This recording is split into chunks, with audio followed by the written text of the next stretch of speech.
Thank you. Good morning to everyone. It's a pleasure to be here and to share some insight on the Dutch market from a sustainability point of view. I'm representing IPLC in the Dutch market. We have 9 offices, and my colleagues from France and Italy will also make a presentation from their angle. And today I will have a comprehensive presentation on the Dutch case, Albert Heijn. But let's first have a look at the Dutch market and the retail structure over there.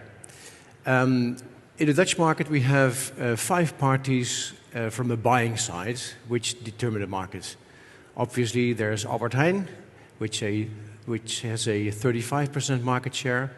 We have Jumbo, an incredibly fast-growing retailer with 21% market share. We have, obviously, the 2 discounters who do very well, notably Lidl with a 10.7% market share, and we have Aldi. But also we have a buying alliance called SuperUnie with a 25% market share, which represents a whole range of smaller retailers who are in the Dutch market, all take a regional function in their markets, in the north, in the south, in the west, in the east.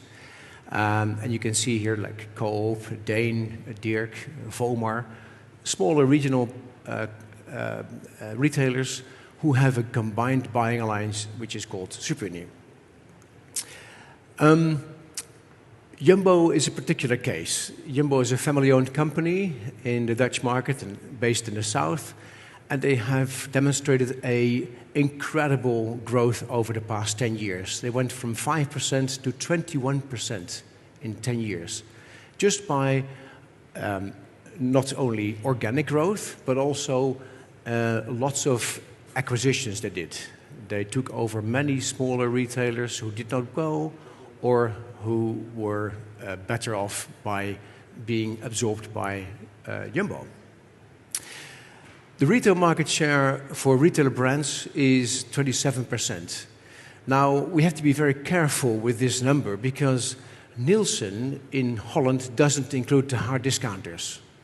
And if we take the discounters who have, well, at least 80% private label in their offer, if we take those into account and add that market share to the market share of private label as demonstrated by Nielsen, I, with my colleagues, estimate the market share for private label at 43%. So that's quite astonishing and very high, more than double the Italian situation. The thing is that retail competition in my country has really intensified as a result of the concentration. And the way to differentiate yourself from the competition and to compete is private label. And I think that is the reason why private label has grown so fast over the past 5 to 10 years.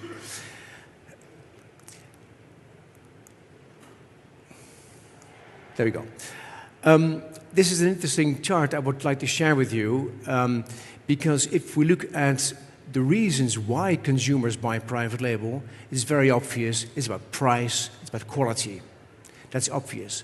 But one other element that plays a very important role, and that goes not only for the Dutch retailers, but for everybody, every consumer, it's the store image perception. So the perception the consumer has of this particular retailer. And now I come to the topic of sustainability, because the way how retailers address sustainability is very important in the perception of a consumer and for the reason for him to choose for this particular retailer. So store image perception we see not only in Holland but across Europe to be a key element to be addressed by retailers, and again, sustainability is the way to do this. Now, zooming in on Albert Heijn, which is the leading retailer in the Dutch market, they have a comprehensive program of addressing sustainability in many ways.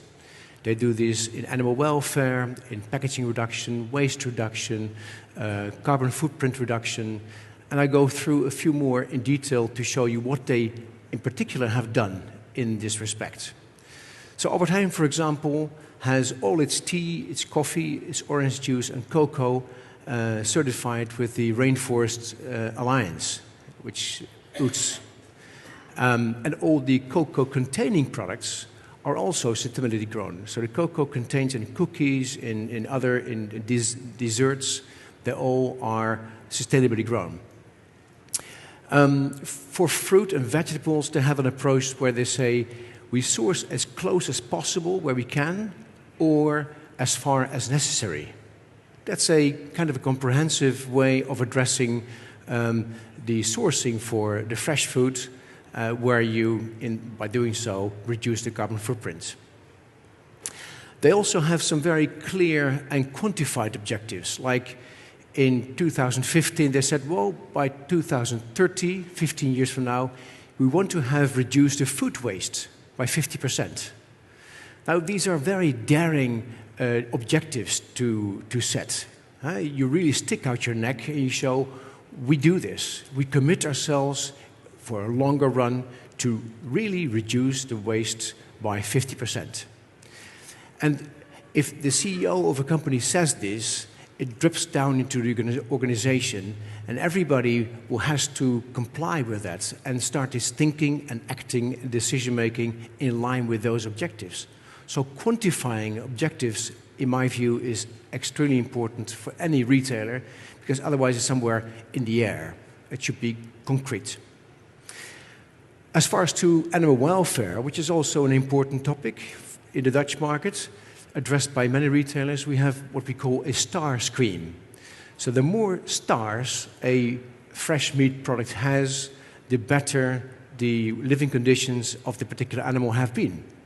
So the 1 star, which is the regular way of raising the cattle, it's 2 stars, which is more like free range and more space, and the best is the 3 star, where you obviously, as a consumer, pay a bit more, but you know that the animal has had much more space, much more time to grow up, no forced feeding. It's a better life. And this is what we call a better life scheme, indicated with stars.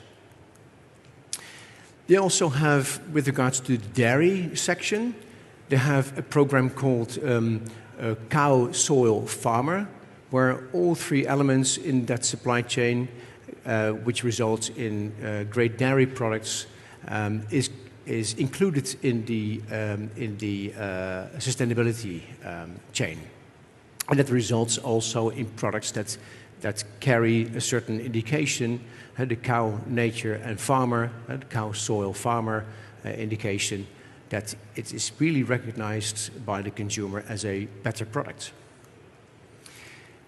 Now, as towards to transparency in the supply chain, Albert Heijn also has taken some very interesting initiatives, I believe. And I've taken out 2 for you. One is the orange juice case, and the other one is the egg case. With regards to orange juice, they have a closed system where they have, in the Brazil market, in the citrus belt, 25 selected growers of oranges, who grow the oranges in a sustainable way. So good social conditions, working conditions, fair compensation for the workers, but also a kind of a secured quality to result in a consistent product in the shelf. So these 25 farmers grow their oranges. They're pressed and concentrated in 2 plants under certified conditions, then shipped from Brazil to Ghent, a harbor in Belgium. From there, they're shipped to BolognaFiere, where Refresco is located, and they are reprocessed into orange juice in a consistent manner. And the thing is that on each individual bottle, you can find a number which you can scan, and by means of an app, you can track down the particular orange juice in your pack to the very farmer that has grown the oranges.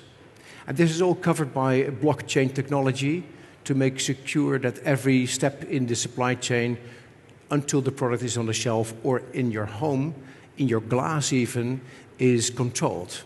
So it's a very strong way of not only securing, but also offering transparency to the consumer. As towards to eggs, I think it's also an interesting initiative. On each individual egg, they print a individual unique code. And again, with an app, you can scan the code and track down the individual egg to the egg farm where it has been laid.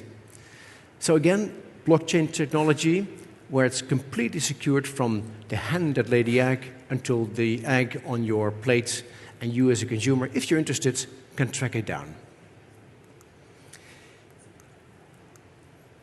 A few more other examples. It is about focus on reducing, recycling, and the reuse of renewable plastics. That's what the focus is on with regards to plastic. Again, a very clear target.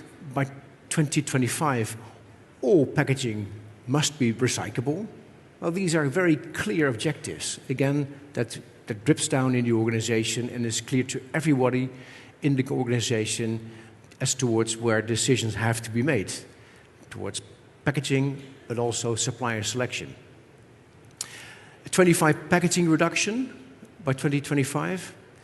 And another interesting example, which was launched 2 years ago, a bio-based milk container, 2-liter milk container, which was collaboratively created with Farm Dairy, one of their private label suppliers for fresh dairy. It's a recyclable 100% bio-based can based on cane sugar. Even the cap and the sleeve are recyclable.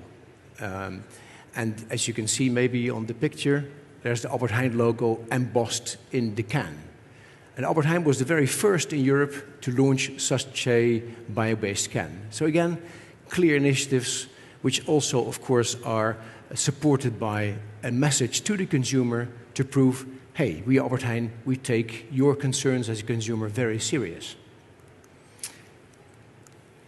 Then to conclude, I think this is also a very clear statement from Frans Muller, CEO of Albert Heijn Delhaize. And I think that really pinpoints where it's all about. It's not about retailers, it's not about manufacturers, it's about the collaboration. So he says, we need strong partnerships to innovate and improve our business, but also to make a difference in tackling challenges of climate change and plastic waste. So I think this may be, I hope this is an interesting case for you and may serve as inspiration. And I thank you very much for your attention. Thank you.